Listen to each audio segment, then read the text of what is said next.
Jangan lupa subscribe channel YouTube TVRI Bengkulu, like, komen, dan nyalakan notifikasinya.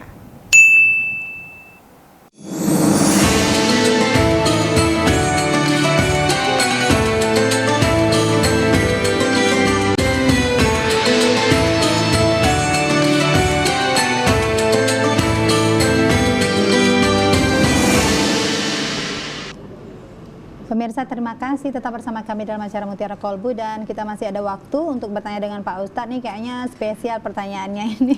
Biasanya kan dari audiens ya Pak Ustadz ya. Sekarang kita kasih kesempatan dulu kepada singer kita, penyanyi kita. Silakan Bagus. Musisi. Mau nanya apa? Musisi kita.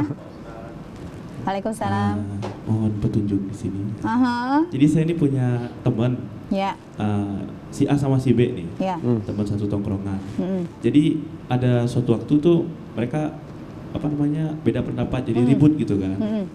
Pas saya tanya si A ini, katanya saya udah maafin kok si B, tapi saya nggak mau lagi satu tongkrongan sama dia. Oke. Apakah itu bisa dibilang dendam? Kalau emang iya, itu gimana Pak Ustadz? Oke. Terima kasih. Wah, ini anak muda nih Pak Ustadz. Nongkrong soalnya. Gitu ya. Gimana Pak Ustadz? Beda pendapat pasti ya terjadi pada diri seseorang, karena pendapat itu kan beda-beda. Walaupun rambutnya sama hitam, tapi isinya pendapatnya beda. Gitu ya. Apalagi beda pendapatan. Nah itu gitu. Oke. Kemudian pertanyaan tadi, apakah termasuk memutuskan silaturahim gitu. Tadi ada kaitannya dengan pertanyaan tadi. Kalau misalkan dia tidak hadir dalam kesempatan nongkrong tadi, supaya tidak terjadi mudarat yang lebih bahaya lagi, maka itu juga bagian daripada bukan memutuskan silaturahim. Tapi kalau saya lihat dari makna pertanyaan tadi adalah kalau sudah ribut kemudian nggak ketemu lagi gitu, mau lagi udah dongkol, benci, bisa jadi itu bagian daripada benci, bisa jadi itu bagian daripada dendam gitu. Tapi enaknya ketika kita memahami bahwasanya setiap segala sesuatu itu ada perbedaan pendapatnya. Sekarang kita cari celah bagaimana untuk mempersatukan, yaitu kita harus lapang dada. Karena beda pendapat itu selalu ada. Kita hargai pendapat orang lain, kemudian kita lapangkan hati kita, kemudian kita duduk nongkrong bersama gitu. Dan saya lihat pribadi orang Arab itu, terutama anak-anak mudanya, karena juga saya juga lama tinggal di Arab dulu. Mereka itu kalau sudah berdebat, itu debatnya luar biasa, kemudian bahkan saling tunjuk-nunjuk gitu ya. Bahkan ada juga saling pukul-mukul. Tapi anehnya setelah mereka terjadi peristiwa seperti itu, besoknya mereka kumpul lagi gitu. Nah gitu, itu karakter orang Arab juga nih. Jadi mereka mudah untuk menyakiti, tetapi di samping itu juga mudah untuk kembali dan melupakan itu semuanya. Beda kalau kita orang Indonesia, saya lihat ya, pribadi orang Indonesia itu kalau sudah kena sentil sedikit, udah lama itu pendamnya gitu ya. Bahkan tidak sedikit juga gara-gara hal sepele, bahkan nyawa seseorang pun hilang gitu ya. Padahal itu sangat sepele sekali. Maka di sini tidak boleh kita menaruh dendam, menaruh benci kepada orang lain. Yang kita benci adalah kemungkaran, maksiat, itu kita benci. Tetapi kalau misalkan manusianya seperti itu, kemudian ya apalagi hanya terjadi beda pendapat, no problem lah gitu ya. Bagaimana kita bisa menjadikan hati kita menjadi hati yang memaafkan kesalahan. Udah maafkan sajalah gitu, melebur saja.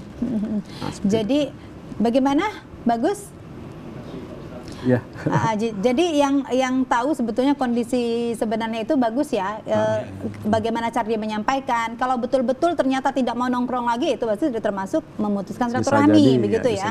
Tapi dia mau nongkrong, tapi mungkin sedikit mengurangi atau seperti apa supaya tidak terjadi perdebatan, mungkin bukan memutuskan silaturahmi ya Pak Ustadz ya, gitu. Jadi itu salah satu menghindari konflik berikutnya. Menghindari konflik berarti tidak termasuk gitu ya. Tapi nggak mau nongkrong, nggak mau ketemu lagi, nah itu udah masuk ke memutuskan silaturahmi. Di WA nggak dibalas, ya, di telepon juga nggak dibalas, itu juga nggak boleh.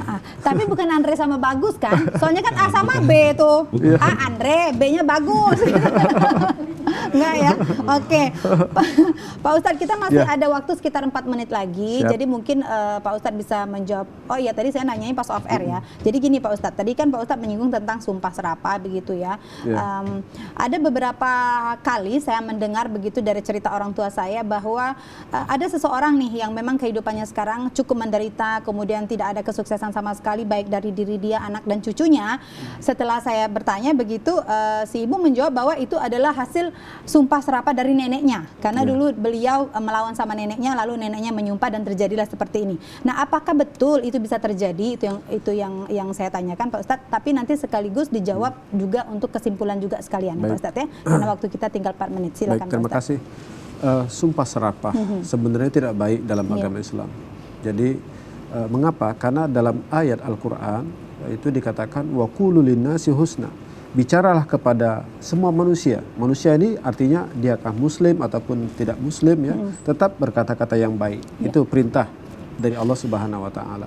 Jadi dalam hadis yang lain juga dikatakan man kana yu'minu billahi wal yawmil akhir falyakul khairan aw liyasmut. Barang siapa yang beriman kepada Allah dan hari kiamat, hendaklah dia berkata yang baik atau diam gitu. Tapi kalau surah sumpah serapah yang diucapkan, bisa jadi itu menjadi sebuah kata-kata yang Allah istijabah gitu. Mengapa? Karena kata-kata itu doa bisa juga, bisa jadi doa. Apalagi seorang ibu kepada anak. Jadi sakit anak gitu durhaka, masuk neraka gitu. Kalau orang tua sudah nggak ridho dan Allah juga tidak meridhoinya, maka itu bisa terjadi gitu. Tapi bagi kita, bagi orang-orang yang beriman tentu ketika berucap memang betul-betul harus dipikirkan dulu. Jadi ucapkanlah segala sesuatu itu adalah sesuatu yang bermanfaat. Seperti kisah Imam Sudais. Imam Sudais dahulu itu menjadi imam Masjidil Haram karena sumpah dari ibunya. Ketika ibunya bikin kue, datang Imam Sudais ngangguin kue tadi, akhirnya kue tadi entah kesiram pasir atau apa. Gitu ya. Bayangkan ibu-ibu lagi bikin kue, datang anak nyiramin pasir, marah nggak? Marah ya. Sekali, gitu dan ibunya Imam Sudais itu marah betul. Tetapi kalimat yang terucap adalah kalimat sumpah yang baik. Saya sumpahkan jadi imam Masjidil Haram. Ternyata sumpah itu terkabulkan dan sumpah itu juga bagian daripada doa. Imam Sudais jadi imam Masjidil Haram. Begitu juga jadi pemirsa. Gitu kalau marah sama anak ya Bu ya. Ya, ibu-ibu di mana saja ketika berucaplah ke sesuatu yang indah. Meskipun hati kita kesel, sebel ya, tapi ucaplah karena ucapan itu bisa menjadi doa. Oh, jadi kalau anak-anak ma ini bandel gitu ya, oh mau jadi presiden ya nanti ya, gitu kali ya, misal gitu ya. Supaya terucap yang baik gitu ya. Ucapkan yang baik, jadi ulama besar nanti, jadi orang kaya raya yang dermawan gitu ya. Ucapkan yang baik-baik. Ya. Baik, habis ya waktunya ya. Saya udah di-calling-calling, sudah habis waktunya Pak Ustadz. Terima kasih banyak Pak Ustadz sudah hadir bersama kami di sini. Semoga sehat selalu ya Pak Ustadz ya. Assalamualaikum.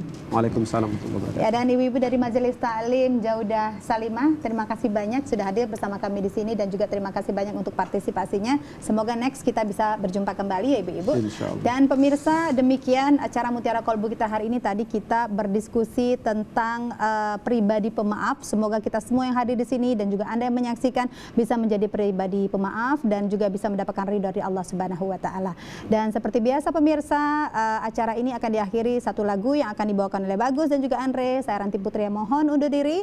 Wassalamualaikum warahmatullahi wabarakatuh dan sampai jumpa.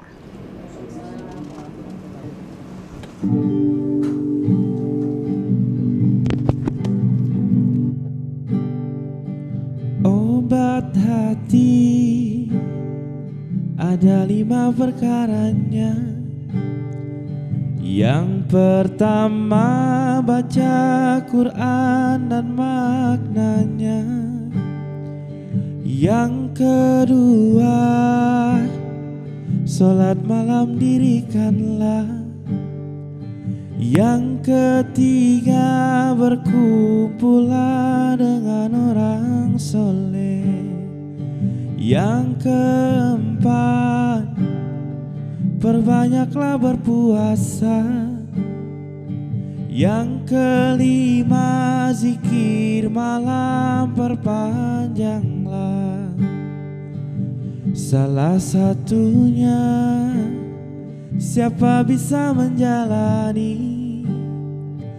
Moga-moga Gusti Allah mencukupi.